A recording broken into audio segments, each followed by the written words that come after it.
You're listening to America's Diesel Podcast. All right, guys. Today we're talking about some electric vehicle stuff. But first, go ahead, Ben. Go ahead. You've been waiting all week. I've been waiting all week, man. And I don't know if it's too harsh or not. I literally have only told you about it. I haven't told anybody else. So, Corey, this one's for you too. Okay. So there's this little video on Instagram that's cycling around about average dick size in different countries. And there's I think people have seen that in the past. It's been around for a while, but it got cycled around to me because when it says we'll get there, but the 4 inches Thailand, Cambodia, Laos 3.8, South Korea, blah blah blah, 4.5, Malaysia, USA 5 inch, ayo, Germany 5.7, and at the biggest one is 7.1 inch average. Congo. Think it's the cobalt? Probably. Oh, God, man. I mean, if you're going to die while mining this stuff with your hands, you might as well be hung. I guess we know what hammer they're using. That's messed up. Oh, we're going to get canceled. That's messed up. That is totally messed up. But I mean, think about how many problems in your life you have. At least you get home and be like, national average, baby, scoreboard. Oh, Lordy. Oh, Lord. Let's get this intro out of the way. I'm so sorry, guys. I am so sorry. I said that to Tyler, and I immediately was like, I didn't even open it. And then Ben was like, "Hey, did you see that thing I sent you over the weekend?" I was like, "No." He's like, "Come here." He shows it to me. I'm just like, "Oh God, dude." Think it's cobalt? Yeah. Sorry, guys. I've been ever since then. I've been taking apart lithium ion batteries and rubbing them on my body. Start growing 7.1 cocks all over the place. Just yeah. Ew. This week's podcast episode is brought to you by Fuel Bomb Diesel Additive, an additive designed for diesel enthusiasts, made by diesel enthusiasts. Ben, take it away. Hell yeah, dude. So this is our in-house Fuel Bomb fuel additive for your diesel truck. Our biggest thing here is making sure that you can pretty much always have diesel additive on you all the time. You've got a lot of other additives out on the market they have anti-gel in there all the time. They have cetane in there all the time. They end up being big and bulky bottles. Our standard everyday diesel fuel additive is 1 ounce per 32 gallons, and that's its main job is to make sure that your fuel system stays lubricated and prevents the formation of algae. And it should also help you in colder climates too. Should definitely help you in colder climates. Along with cleaning your fuel system and maintaining it, it'll also help you bump that cetane number up for a more efficient burn of your diesel fuel. And if cetane is just what you're after, there's the Fuel Bomb Hellfire, which is our straight 8+ cetane enhancer. Yeah, and you guys asked, and we brought them back. We did go away from the bottles that didn't have the measuring little parts in there. We brought them back for you, so now you can measure out your 1 ounce per 32 gallons for the F-Bomb or 4 ounces per 32 gallons for the Hellfire. Both these additives are available on our website, dieselpowerproducts.com. Now let's get back to that episode. Thanks for tuning in, everybody. This is Ben and Tyler from America's Diesel Podcast, coming from Spokane, Washington. You can find us all on all normal podcast avenues, Google Play, SoundCloud, iTunes, Spotify. You can find us by searching America's Diesel Podcast. Also on our Instagram page. We do have a Facebook group. You have to answer 3 very specific questions that have 3 non-specific answers. And I will say there have been some answers that I'm like, one of them's like, yep, you're good. I could care less what the other 2 are. So answer them correctly to the best of your ability. There are many right answers, many wrong answers. I am the only one that approves or denies them. So play to your crowd. Oh, yeah. And let's keep those reviews coming in, boys. We are moving up in the ranks. We greatly appreciate it. Leave your 5-star review on any of the platforms that you listen to this on. Screenshot that review, send it to podcast@dieselpowerproducts.com. Make sure to include a picture of your truck and an address, and we can get you a decal that looks just like our podcast logo. All right, and if you need diesel parts, make sure and check out dieselpowerproducts.com. See that quick ship logo. It's guaranteed in stock, ready to rock, because Tyler's been pulling his hair out, making sure all those are updated. Side note, he's bald. It's a lot of stuff. It's a lot of stuff. Yeah.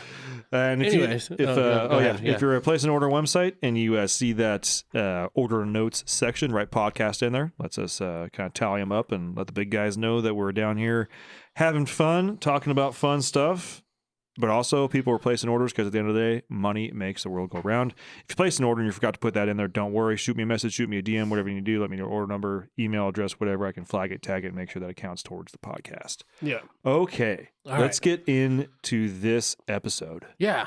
So I ran across an article and I started thinking, has Motor Trend gone woke on us?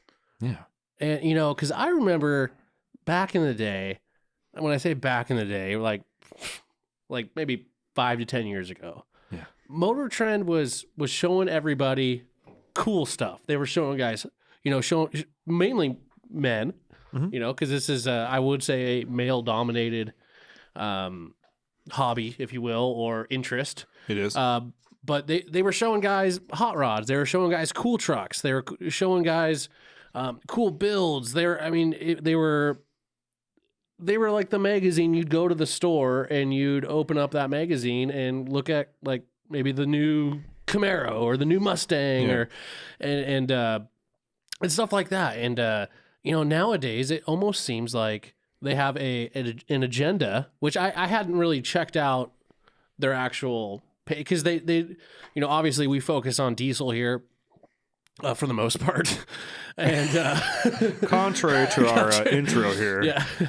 We focus on diesel for the most part. So, but it is still cool to see, Ram TRXs and cool stuff that happened with the Raptor over the years and whatnot. And so I hadn't really checked them out in a while, but then this article, I don't know where I saw this on. But the title of the article is "You're Being Lied to About Electric Cars," Which I agree. I agree. Yeah, Everybody's being lied to about electric cars. yeah. But then the subtitle is "Science has repeatedly shown EVs are better for humans, despite the meme you just retweeted." Now, I thought that was a little kind of like a little jab at the actual internal combustion engine activist guy. All right, kind of. I'm not saying that we're an activist or anything like that, but we like internal combustion engines. It's something that I've always loved, from when I can remember. I mean, from when I was a little tiny kid, old enough to recognize what a internal combustion engine is. Oh, totally. And that has progressed into diesel trucks. And so I kind of felt like that was like a little jab at guys like us, because we joke around about electric vehicles, but I think it's deserving because of the fact of we've got this big push for a lot of people to move towards electric vehicles under the impression that it's going to do exactly the same thing but better, and it's better for everybody, better for the environment, better for everybody. It feels like they're using the guys that like all the problems have already been ironed out. It's fine. Everything's good to go. Everything's good to go. But they were like, I feel like they would get, and by they, I mean people that are like really trying to push, whether it be people in government or not. Yeah. And again, like the stuff we're going to talk about today is not, we're not trying to get political with it. It's not like directly at people preaching yes or no as far as that can actually control government legislature. Right. But it's, I would say everybody as a whole, electric vehicle enthusiasts, or not enthusiasts, but like people that are pushing as a whole, if they called it like it actually was, like, hey, this is an evolving, it's not perfect yet. So it maybe is not for everybody yet. So right. And plan accordingly. I gave him the benefit of the doubt when I first looked at this article, and I did read through the entire thing. And then this whole podcast thing came up too that they have, which is called The Inevitable EVs. Oh, ding! Yeah, that's right. We listened to it. Yeah. Ding! So obviously, we know about towing, we know about moving weight, we know how to make your diesel truck. And again, we're not advocates of making a bunch of black smoke. We're if you've listened to the podcast and listened to some of the guests that we have on, especially, Lenny from Dynamite Diesel, we're in the business of making efficient power, and moving that weight as efficiently as possible. Okay. Some of the things in this article that they kind of the first thing that they said in here that just rubbed me the wrong way, that I already was kind of like debating in my head was, yes, electric, because they talk about towing on this, and then they go into further depth on the podcast that we're going to pull up too. They talk about electric vehicles. Yes, they lose half their range when towing, but so does a gasoline or diesel truck. Yeah, get bent. Yeah. Sorry. Okay. I know that for a fact that my truck towing is not split in half on the mileage at all. And that's basically a brand, I wouldn't say brand new, but it's a 21 fully emissions intact bone effing stock truck. Yeah. I mean, so, and at the same time, the mileage that I can go half of my capacity or half of my range with a full tank is still double or triple of what an electric vehicle can do. And because this is another frustrating part of it, because they talk about just pick it apart piece by piece. Yeah. Pick a piece, let's chew on it. Okay. So they I don't even know where to go. Okay. This whole article, okay, let's start with the article. They talk about all these, they get in depth on like the emissions that are caused from manufacturing an internal combustion engine is actually, so they call it indirect emissions, right? So obviously a electric vehicle does not have direct emissions because it's electric and it's not putting out anything. Yeah.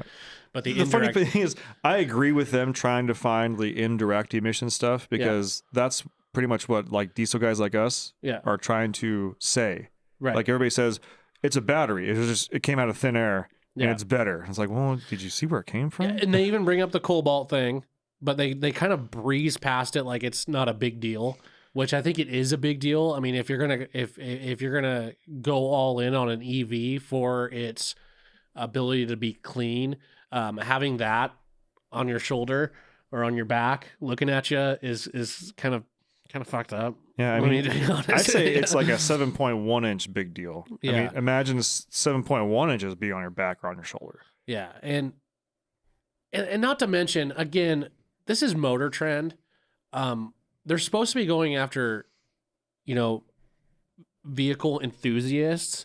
And part of being an enthusiast is not sitting in an electric vehicle, hearing nothing, getting no input from the vehicle itself. But, they could be fun. They could be fast, if you're talking about like Teslas and different ones. They're quick. But again, there's no feedback from that vehicle to the driver, giving them the feeling, that they had when they were younger or something. It's just a different. It's a different thing altogether. I mean, you can't say that an electric vehicle is going to replace that feeling because it can't. No. And so they go in depth on CO2 caught blah blah blah blah blah blah. Okay, yeah, we get it. We get it. We've also talked about how the ozone is healing itself at this point, and we've been putting out these internal combustion engines since engines have been made. Yeah, and it's already healing itself. So it's like, to me, it's that argument is just falls on deaf ears. Like, that somehow balls of soot have came out of trucks and started forest fires. Yeah, and this got compounded after I read this article, and then I listened to the podcast, and they talk about Motor Trend Truck of the Year. Motor Trend Truck of the Year. F-150 Lightning. Okay, so now I'm thinking, okay, for one, every video I've seen on the F-150 Lightning has been a terrible review. If you guys have, I don't know if his videos are still up, but you got to check out Hoovie's Garage. They're still up. Okay, Yeah. When he got his F-150 Lightning and towed an empty aluminum trailer and like barely got out of his neighborhood. Yeah, and the funny thing is, like, he was trying to make like a somewhat promoting Yeah. ironic video because he was going to tow on that trailer a Model T. Yeah. And so I sat there thinking, I'm like, how is this truck the truck of the year? And then I started looking at all their news and all the stuff that they're putting out is all EV stuff. And I'm sitting there thinking like, wow, Motor Trend, like, where are you on this? Like, this is bullshit. Mhm. Because I'm a Cummins guy, and I talked to Ben about this morning. I think the truck of the year should have been a Super Duty F-250, 350, 10-speed, 500 horsepower, Banger. badass truck. Yeah. I mean, we're talking 500 horsepower, emissions intact, and it's got a 10-speed transmission and is leading the pack as far as horsepower, torque, and I think overall weight it can tow as well. I believe so. Yeah. I guarantee it with a 10-speed and 500 horsepower factory shoot, like that's going to Yeah. feel like 750. Like that should have been truck of the year. Yeah. Like hands down. I mean, like I said, I'm a Cummins guy, and for them to just put this as the truck of the year because they're obviously pushing an agenda of electric vehicles and are trying to convince us motorheads that this is a good route to go. But then I looked a little, I mean, not even much further. I looked just a touch further on the same website. Just roll the old scroll And I wheel think down. they used the same red truck as the picture for this. There it is, not even finished on the assembly line. Ford holding back new F-150 Lightning due to unknown battery pack issue. How can that be the truck of the year? When you can't even get one because they're having battery pack issues, which is the freaking lifeblood of that entire truck. Like that to me is just these people have this is why I say, has Motor Trend gone woke? They have purposely put first of all, F-150 has been like the best-selling truck since like F-150s came out. Yeah, I want to say The from gas engine. like 70 freaking 81 or 89 or 79 or something like that. I don't remember. They're a great little truck. Mhm. They've always been. They're awesome trucks. There's millions of them rolling around still. yeah. But for them just to put this as like this is truck of the year, and not that Motor Trend truck of the year really holds much water anymore, but still to have a probably the largest publication of automotive stuff, just put that out there. And then on the same fucking website, have them talk about how they can't even make them because they have an unknown battery pack issue. That to me should immediately, nix that from being even qualified to be truck of the year. Yeah. So it's just super frustrating. Okay. You guys check out the article, read it. I think it's very electric bias. And the guy that wrote it is Johnny Lieberman, I believe. Something like that, yeah. And he has a podcast called Inevitable. Ding! So stupid. Where they're, again. So the article about it holding back was written by Justin Banner. Mhm. The Motor Trend Truck of the Year, that was written by, Scott Scott Evans, but then it Evans. says photographer. Evan Klein was a photographer. Nice pictures, Evan. Yeah.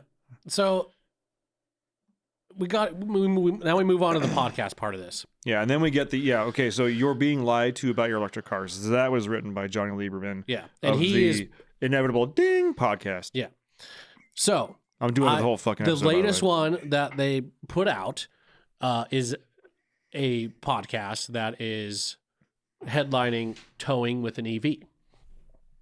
And I'm like, okay, this could be interesting. Let's hear it. Yeah. Let's hear it. Maybe we'll learn something.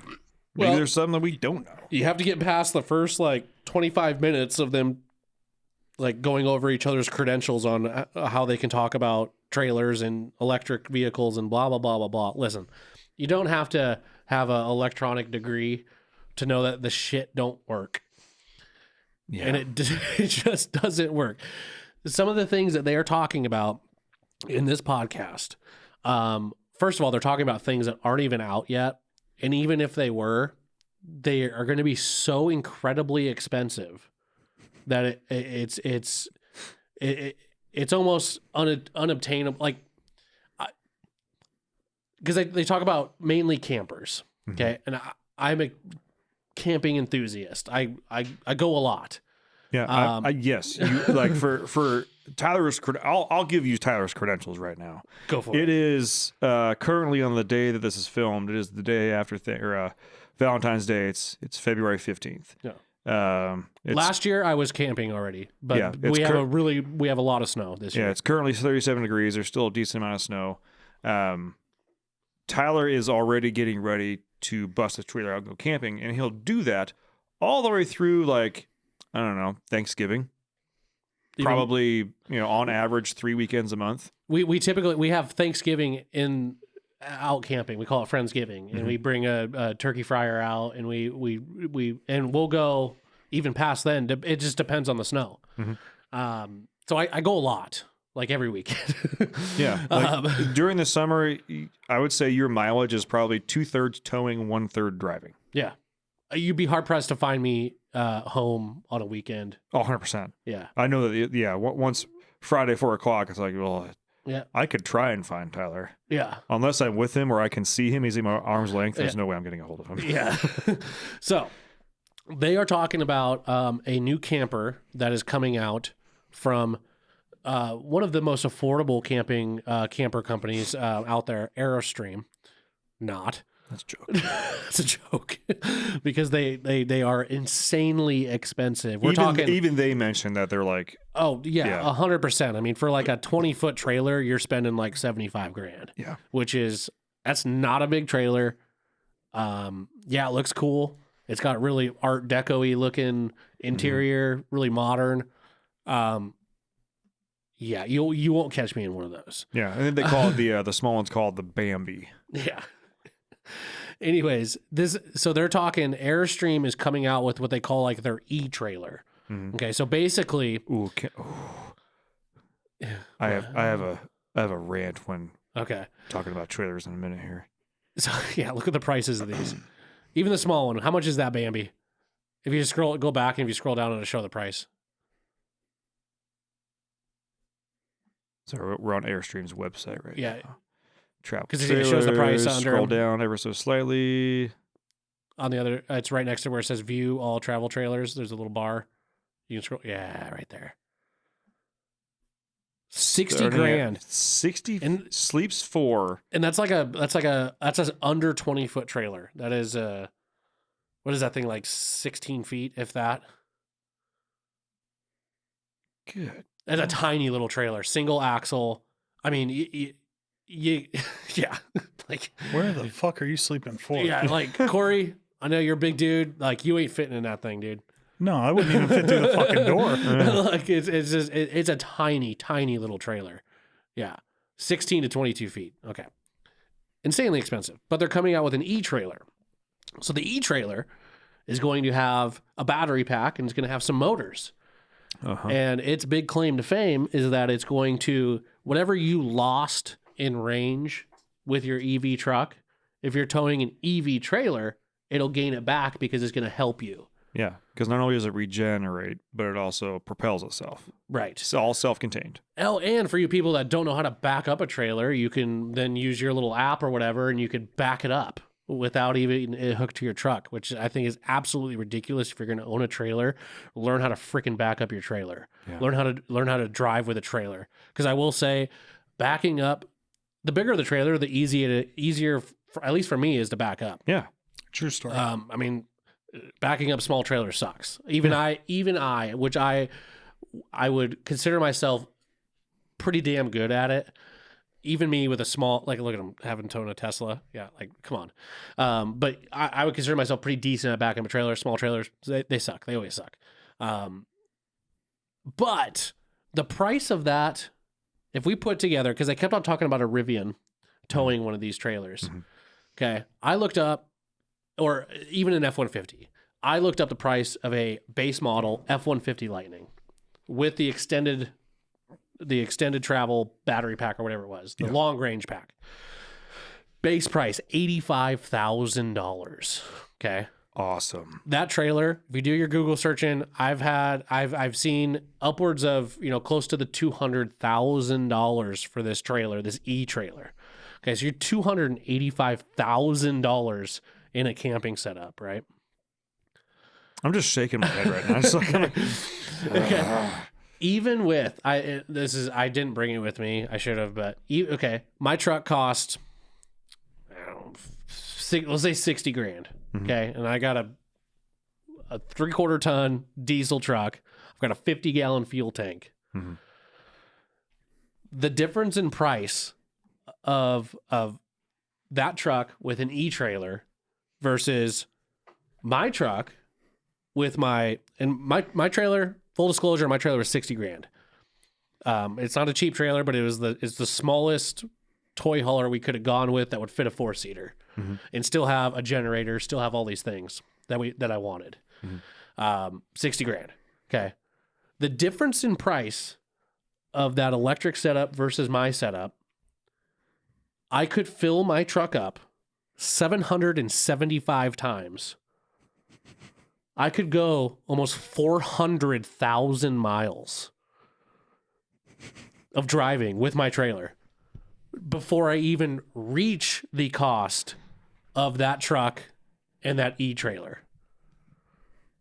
That's with the trailer and truck included. Yeah.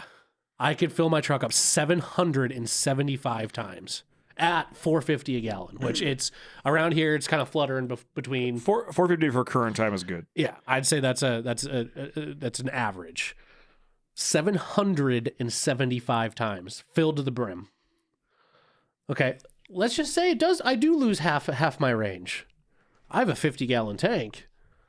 I could still go 300 miles. Let's for anybody who's maybe new to listening or anything like that. So Tyler's truck currently 2021 Ram 2500 4-door long bed bone stock 50-gallon tank. Yeah, and which it came factory with. It's a tradesman.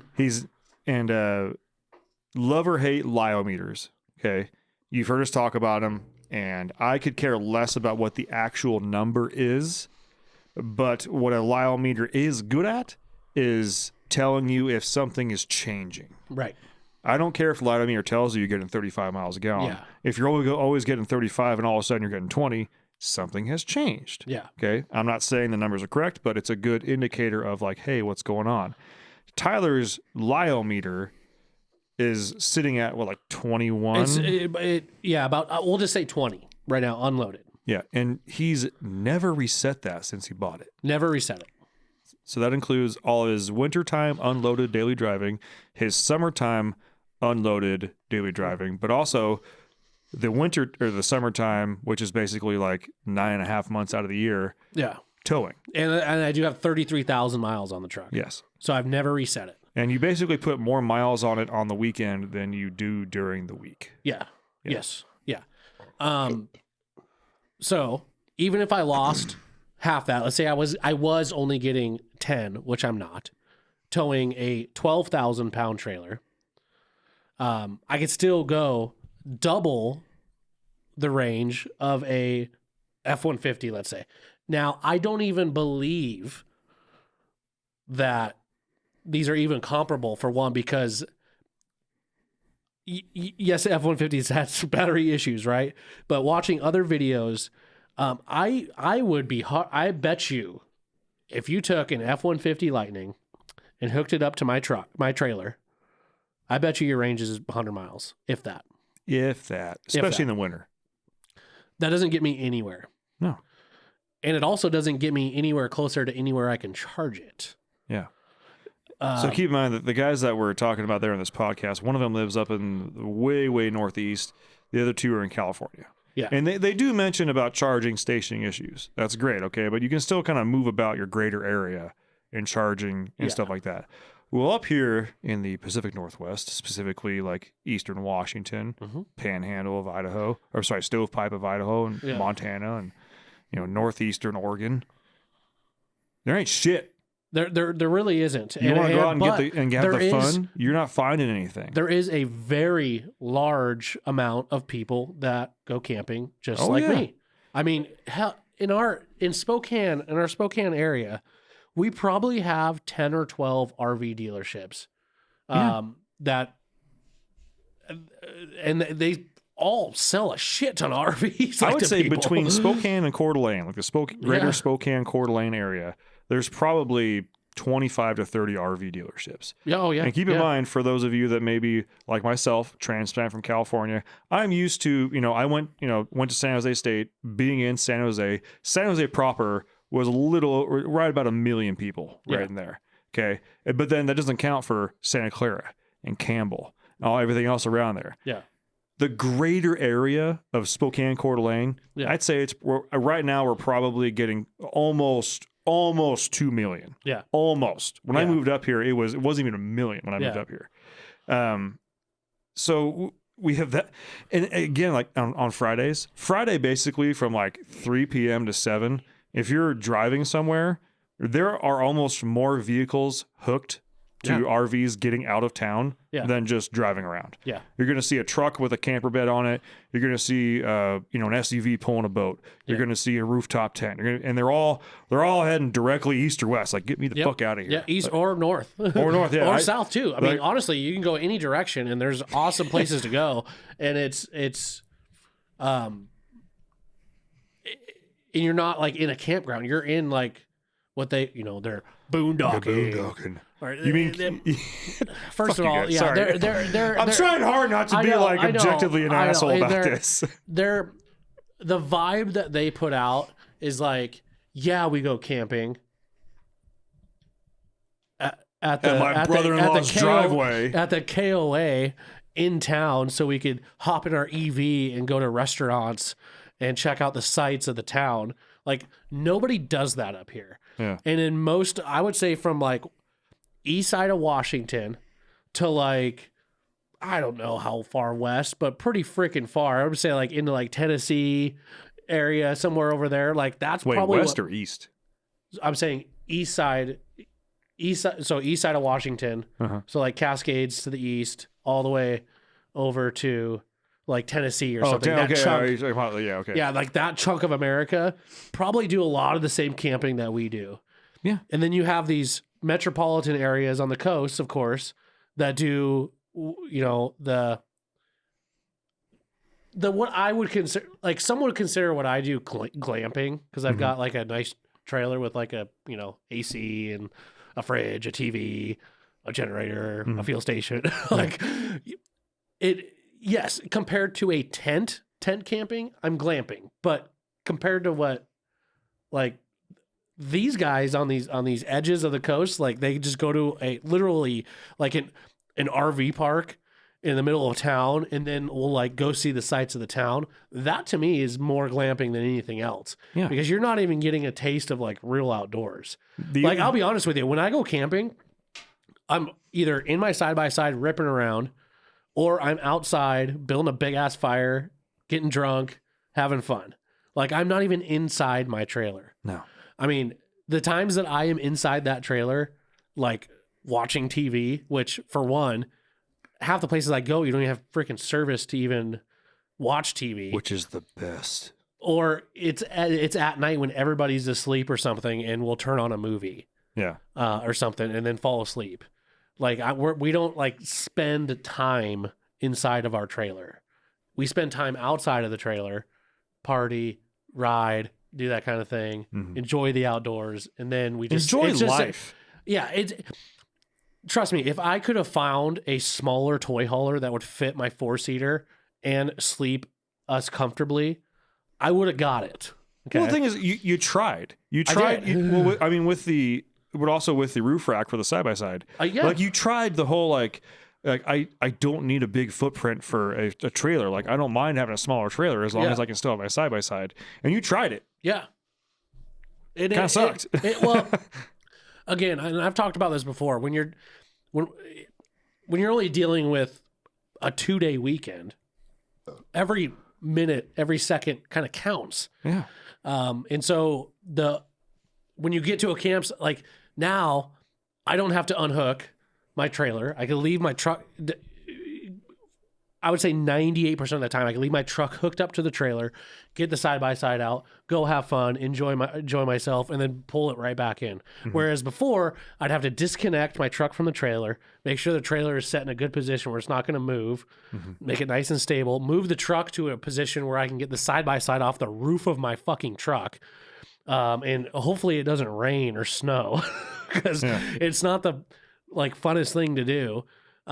You've seen all the video. Like my biggest fear was, being one of those guys on one of those fail videos where either the ramps fail or you drive off the side of it or whatever. Like shit happens. Like it's just another stress point. It's just another stress point, and it adds so much more time because now I'm with my old setup, I was the first one putting my shit on the trailer. I was then strapping the side-by-side down. By the time I'm done strapping the side-by-side down, everybody else that was just like leisurely taking their time, loading up their shit in their toy hauler, are already loaded up and leaving as I'm hooking my truck back up to the trailer to leave. Mm-hmm. So it was just it was just an added stress factor of having a fucking 4-seater side-by-side on your roof. Yeah. Like, and I want you guys to keep in mind, like, when we say stress factor, this is, in my mind, there are kind of two stress factors that go about this, because I know we just made a big stink about backing up your trailer and hooking it up on your own. Yes, we get that. But the different kind of stress factor is how you want to spend your limited time. Yeah. Okay. You only have so many hours in a weekend. Yep. And, if when you're a single guy, maybe you don't really think about it, that kind of stuff, because you get there and you're already having fun and whatnot. But once you have a wife and you have kids and you start adding all that stuff in there, it increases the amount of time it takes you to actually engage weekend mode. And that ends up becoming a quote unquote stress point. Yeah. It's just another point where, like, I got to handle this before I do fun stuff. Yeah. It's like you want to be able to get there and, like, turn a light switch and instantly have fun. Like, generator on, jacks down, beer in my hand. Let's fucking go. Yeah, exactly. So I don't know where I was going now. I forgot. Anyways. I know where I'm going with one of these. Okay. I'm going to get on my soapbox real quick here. Okay, go for it. I've been on a soapbox here. So in one of our earlier episodes, I think it was probably when we talked about the F-150 Lightning becoming the truck of the year. And I always like to play a little bit of devil's advocate, because if you listen to me and Tyler enough, you know that we're not that, fist bumping, I don't like change. Like, we get it. Okay. Yeah. Like, we understand that, but we're also big proponents of, like, do your work, do the right research, and do things that make sense and when it's the right time. Yeah. So in one of those episodes, I mentioned that because it was when we started. It was actually last time. It was right after Hoovie did the episode where he lost basically 90% of his range on his F-150 Lightning before he even left his neighborhood. Yeah, and I get the fact that if this trailer was in production or in development, they would have already started before this podcast came out, because this stuff doesn't happen overnight. But I'm going to go ahead and get on my soapbox, and I'm going to say, I fucking called it.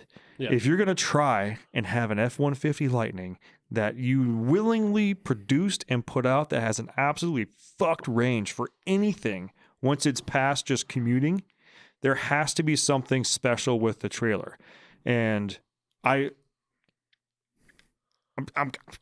fucking called it. Yeah. I was like, there has to be either a battery or regenerative or something to cancel out the weight of the trailer, or maybe potentially even add solar panels and help things all charge and move forward at the same time.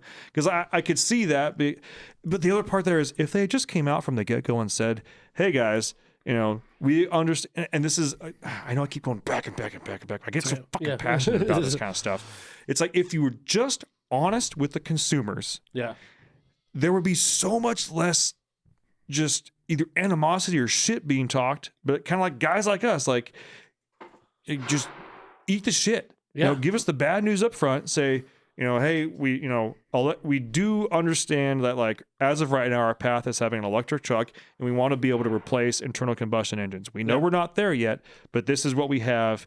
And to make this try and be as capable, you do have to get this super special trailer to go along with it. Yes, it's super duper expensive, and we totally get that. In the future, it's probably going to be cheaper. But right now, to get that same range, you got to have this whiz bang $250,000 trailer. Yeah, that's just the fucking story. You Sorry, have to guys. Literally spend more money than what I paid for my house. Fact, same. To enjoy camping, and that is just not feasible. That's like the opposite. For Motor Trend, they're supposed to highlight the best out of manufacturers, okay? And what they're coming out with. For them to not talk about the F-250 or 350 Super Duty is to me is like you just ruined your own credibility because you're supposed to be the voice saying, hey, this truck will do this. Yes, you will lose range. But also, Ford has actually really worked on their emission system. They've worked on their transmissions. They've worked on their engine. Like, this is what they're outputting right now. And this truck, which you could probably get into a base model F-250, 350 with a 10-speed for the same price as an F-150 Lightning and have way more freaking towing capacity, range, and fucking less worry. My God, they're already having issues with them. Yeah. And for one, listen, I'll be the first to complain about like working on stuff. Like, I don't want to work on my, you're a different breed. I don't like to work on like my daily driver. Like, I want a daily driver. I'm going to turn the freaking key on it and it's going to get me where I need to go. Okay. If I have an issue with an F-150 Lightning, I can't work on that thing without freaking killing myself because the freaking battery packs, like they're like, if you get freaking zonked by one of those, dude, like you're on the ground. Well, even if you can. Even if you can't, Of all the systems on there, if it dies on the road or something happens, there's nothing the you can likelihood do. that there's going to be something that you could actually fix on the truck besides a flat tire, Yeah, virtually fucking none. virtually none. And let's also be honest about what's it cost to replace a battery pack. Batteries and everything freaking eventually will get to the point where they don't do shit. And I would have that's what happens with electric vehicles too. How much is that battery pack? Like, let's be honest here. And how much is the labor to replace that? Because I ain't fucking doing that. Lithium phosphate. Lithium iron phosphate, lithium iron Are phosphate. you talking about that explosion that happened in Palestine? Not necessarily that, but no, but in the podcast that we're referring to on Inevitable Ding, they mentioned that they are moving from lithium ion to lithium phosphate, which apparently uses much less 7.1 inch Dawn cobalt. It's a joke. Yeah. It's a joke. 7.1% less. It's a joke. Yeah, All right, guys, this is going to be going on for the entire life of the, not just this episode. That's a new staple Yeah. for this freaking podcast. Okay, 6'9", 420. Hey, that's funny. 7.1, baby. But apparently it's a less conflict battery. But one of the other things I want to mention right here that I meant to mention before when you're talking about it, even if Tyler's range gets reduced by half and he goes down to 10 miles a gallon, 50-gallon tank, 500 miles, okay, to empty, guess what? Oh no, I'm empty. Pull over at one of the many diesel stations that may be somewhere across this beautiful country of ours. Yeah. And I don't know, take your time. 20 minutes, go in, drop a dump, get some beef jerky, say hi to the person working the counter, maybe strike up a conversation, clean your windshield, kick your tires, and guess what? You're back on the fucking road going another 500 miles. Yep. Not like, I have to find a charger and I have to hope that I have at least 8 hours between now and then when I charge. And guess what? I can't even charge my trailer, so I got to unhook my trailer, go to a separate charger, and go over there and get fucked up and just. Most car chargers are a freaking parking spot made for a car. What are you gonna do with a trailer and a Rivian or an F-150? You're gonna have to park that trailer somewhere else in the parking lot, pull up to your charging spot, let the thing charge as you sit at a McDonald's eating your fat ass away, and then go hook your trailer back up to get to your camping site 5 hours later or however long, 45 minutes, whatever, and however quick. It doesn't matter. 45 minutes at one. Okay. Has anybody in their fucking life ever spent 45 minutes at a rest stop? Has anybody? Well, I did go dump at a casino that was sort of a rest stop on our boys' weekend. Fair. Okay. But So it I was guess after I had 2 Bloody yes. Marys and a breakfast, and I was hungover as shit. So And guess what? There is still enough time. There is we went, filled up the freaking side by side, went back, parked, and still was sitting there waiting for him. I had a big dump. Okay, we could have went out and rode for an hour and then came back and picked Ben up. But anyways, that's an anomaly. But still, nobody spends times. I'm an anomaly. Yeah, nobody And hey, spends that kind of time. I didn't even have my phone because it was dead. I was in there just raw Just dogging thinking. it, like Just like the counting 90s. tiles. Just counting tiles. Cleaned out my wallet, read all the stuff on the back of all my credit cards. Refinance his house. Yeah. Picked up a penny saver, man. It's again, I just wish they were honest. Yeah. I'm just so tired of seeing all these places and all these people just pushing this agenda on us motorheads, saying that this is the way that things are going to go and you're just going to have to get used to it and just do it. It's the better way to go, when it's clearly not. And I'm just, you could sit there and do your math and give us all the specs of how much cleaner an EV actually is, even with the manufacturing process. Guess what? I don't give a shit if it works less, if it isn't as efficient as what I already have. Again, we talked about this with the electric Bobcat. If you make a thing, you're supposed to make it better than the thing it's replacing. If you make it worse, nobody's going to fucking buy it. That's stupid. Why would I do that? I'm going to buy the diesel-operated Bobcat and be able to operate all day versus waiting 10 hours for it to charge after a 4-hour workload. It doesn't make sense. It's stupid. Stop trying to push that on us. We're motorheads. We're not fucking idiots. And in fact, probably most motorheads out there are smarter than most of these fucking people with these electric vehicles. It's so irritating that they think that we're just gonna go with it and it's just gonna replace it, and that's just it. And here you go. This is what you got. This is gonna be better, when it's clearly fucking not. And I'm just so tired of it. I'm tired of hearing politicians pushing this shit on us. I'm tired of hearing Motor Trend push this shit on us. It ain't gonna fucking work. All right, you're not gonna.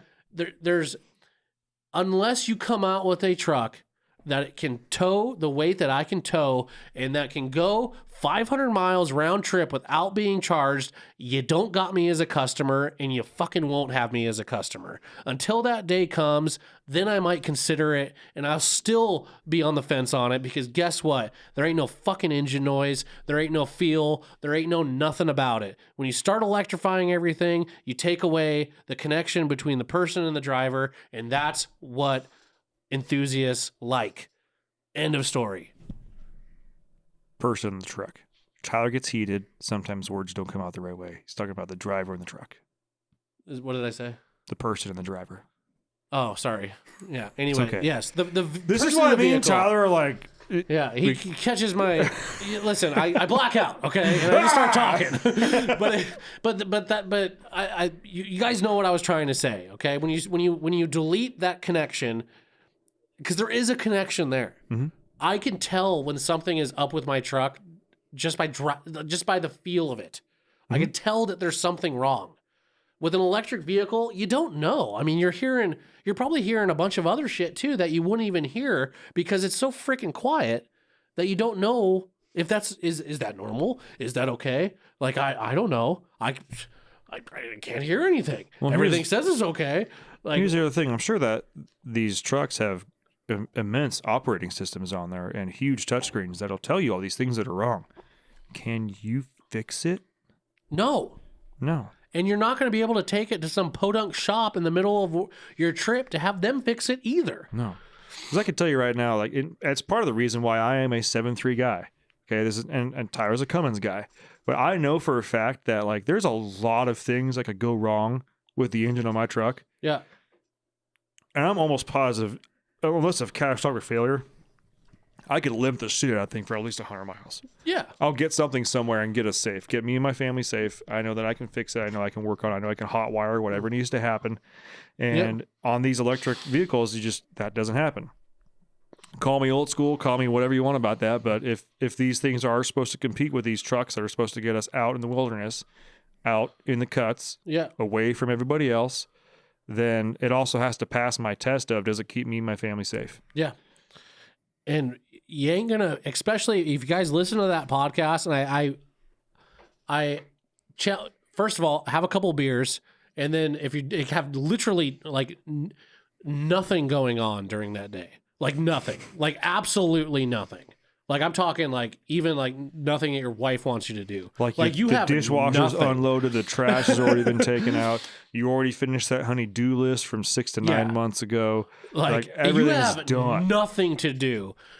Listen to this podcast. And for one, I ain't going to take advice from someone who's got a 19-foot toy hauler that he's probably towing around a fucking Segway in that thing. Who knows what he's putting in there? How can you even have a 19-foot toy hauler? Dude, they make Isn't tiny little toy haulers for Isn't again. that It's for just like electric bikes and shit. It's for maybe you can maybe put a dirt bike in one. They're tiny little things. And again, for this guy to be an expert on towing with electric vehicles, like no, dude, where's the 30-foot bumper pull trailer that actually a family can afford? Because I'll tell you right now, there's plenty of trailers out there that are sub 30 grand that are big ass trailers that a whole family can enjoy and have space. Mm-hmm. I mean, we're talking even some in the $20,000 range that a whole family can enjoy. Yeah, you're not going to get top of the line stuff, but you can still get out and enjoy. Nobody's going to spend 200. The people that are going to spend 200 grand on a fucking electric trailer are probably using it once a year, if that.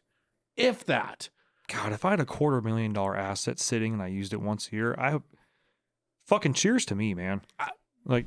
Dude, a ton of people do. I mean, again, that's in these like metropolitan actually, areas. that's not an asset. That'd be a liability. Oh yeah, It'd just be a line in your fucking ledger then, I guess, at that point. But again, look at what they're having to do just for an electric truck to be able to do the same things that a diesel truck can do. They're having to develop an entire new chassis of trailer that is electrified and powered to be able to give you the same range that half of my tank in my truck can give you.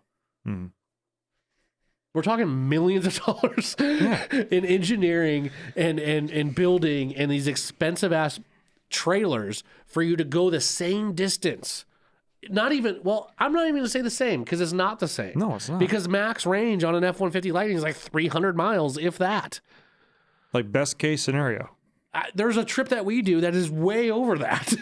Like I wouldn't. It's just not gonna freaking work. And again, I'm just so sick and tired of all these people just telling us this is the way to go and blah blah blah. Let's Motor Trend highlight some of the good things about all these new trucks. How about you highlight the fact that my Ram, when I go into regen, it can regen in like 15 miles.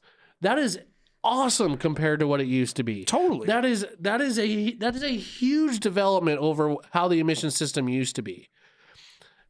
I mean, it's to the point where again they've made these trucks to the point where deleting them doesn't necessarily net you the same mileage it did on earlier trucks. I'll be the first to tell you, an earlier diesel truck with emissions, they sucked asshole. They were terrible. I mean, maybe they were good the first 15, 20 miles, or maybe the first time until the first time the filter got filled up. But after that, they freaking sucked, man. I get it. Now, like, why not highlight that? Like, listen, they've gone leaps and bounds from where they used to be. Mm-hmm. Like, I am still astonished on how fast my truck regens. Well, that is just how fast your truck is. That too. Like I have to. And I've said it before, and I'll say it again. If you equate diesels getting emissions put on to like the smog and gas crisis from gas vehicles, you had known performance vehicles that were in the horsepower wars making upwards of 400 horsepower, now making 185 horsepower. Yeah. Because they had to adhere to government standards. Yep. And that sucked. And it took a while for them to come back around. And they did. You start having, late 90s, early 2000s, late 2000s. Yeah. You start to get in the 2010s, you're getting turnkey warranty 700 horsepower domestic fucking V8s. Yeah. Okay. That's rad. Okay. The power, I get that. That's rad. I'm not going to talk about the emissions that come out of that Hellcat compared to the emissions that come out of Cummins. I'm not even going to talk about that. The Hellcat's worse. Yeah. But what I am going to talk about is there was the power output from diesel trucks has never gone down. Yeah. And when I say down, it didn't even plateau. No. It's always gone up. They have always increased power. They've always increased torque. They're always going down on it. They're like not going down, but they're always like rendering down to try and get better and better and better and better and better. Like the crisis that happened was basically for about, I don't know, 3 to 5 years, your mileage that you were used to in your 5.9 Commarel, which you've heard us say again, the best diesel engine ever put in a pickup, bar none. Fucking fight us on it. Yeah. Dead serious. Oil up, fight us. Yeah. We'll be naked. But the hardest part was like for about 3 to 5 years, the mileage that we're used to on your mid 2000s truck, which was say high teens, low 20s, went down to the low teens. And guess what? Now it's back. We didn't have to wait 25 years. No. There wasn't this 15-year slump. There wasn't any of that. It was, you still could have had a warranty on this truck when they came back around. I think initially almost the emission system was almost an afterthought. I was. And then it started being, okay, we're going to have to live with this. It's going to have to be a primary thought in how we build these engines and how we program things and how we make them. And again, it's for Motor Trend not to talk about that, which maybe they have. I just haven't paid attention because they, again, Motor Trend's usually not on my radar of publications that I look at. But still, just the fact that they put the F-150 Lightning as the truck of the year, and then in the same breath, they're talking about an unknown battery issue is stupid. It's like having a fucking blind man like be the driver of the year. Yeah. Like it's I don't know. It just don't make no sense. It just doesn't make any freaking sense. Anyways, that's what I got. You guys check it out for yourself on Motor Trend's website. You can't miss it. Check out that podcast. Let us know what you think. You can reach your own opinion on that stuff. Again, I think their facts may be 100% correct on what they're talking about, but at the same time, it's just not there. It's not going to replace us with our trucks. It isn't going to happen no matter how much you talk about how much cleaner it is or how much, despite your memes you post on Twitter. Like, get out of here, man. Get out of here. You're just like talking shit to the actual motorheads out here. Yeah, and fuck Twitter. Yeah. Anyway, Elon, you're doing great. Music. So you sent me that song. I listened to it once. I was like, I kind of like, but then what song do we leave off on? We started getting bombarded with aliens, and I started listening to news podcasts about the alien invasion, and so I haven't listened to it as much as I wanted to because I was more interested in if we were getting attacked by aliens. The weather balloon. Well, there's a couple of them, and there's some weird shapes, and they don't make sense. Okay. It's okay. We've got jets. Did you see that thing I sent you about if Trump saw that weather balloon? Yeah. Like that dude would have shot it out from the front. He would have put it on Netflix. On Netflix, and he would have rolled out into the front lawn of the freaking White House with a. See that? Watch me. We're gonna shoot down. No. We got him. Anyways, so I'm torn on 3 songs for you for this week. So I'm gonna let Ben decide. Okay, and I will download it just like I did before. So we have City in Color, Coming Home. Mm-hmm. The Summoning from Sleep Token, or Granite. You knew the answer I was going to give to that. I did, but I'd say Granite by Sleep Token. Sleep Token. Wow, I cannot freaking type. And if you want another one by Sleep Token, Chokehold. Chokehold's good too. Yeah. Yeah, Granite by Sleep Token. Boom. It is added. Banger. It is. That goes for the rest of you guys too. Make sure you got a good stereo. Why won't it let me add? Oh, something went wrong. All right. We are going to wrap this episode up, everybody. We greatly appreciate everybody tuning in. I do highly suggest, I know we've just talked a whole bunch of shit, but I do highly suggest you actually do listen to that episode. I don't think we talk shit. I think we were just giving our feelings about it. Yeah, we feel strongly. I mean, we could have. Trust me, guys. Yeah. We could have talked. We a had lot a very more short shit. conversation about how spicy we were going to get about this. Yeah. And this is the light version of how This we is originally very wanted to go. light compared to how we were going to go. If you And guys that know is us at not a all. threat. That's not anything. Just that we Okay. we can get a certain kind of spicy, and it's Listen. probably not okay. If you put another article like that out, I'm gonna not hold back because we did hold back, and we listen. Nothing against you as an individual, but you kind of look like you would yell at me if I didn't have my mask on. We'll just leave it at that. Okay. So fucking right. On that note, we love you guys. We'll see you next week. Thanks for tuning in. Make sure to subscribe and check us out at dieselpowerproducts.com.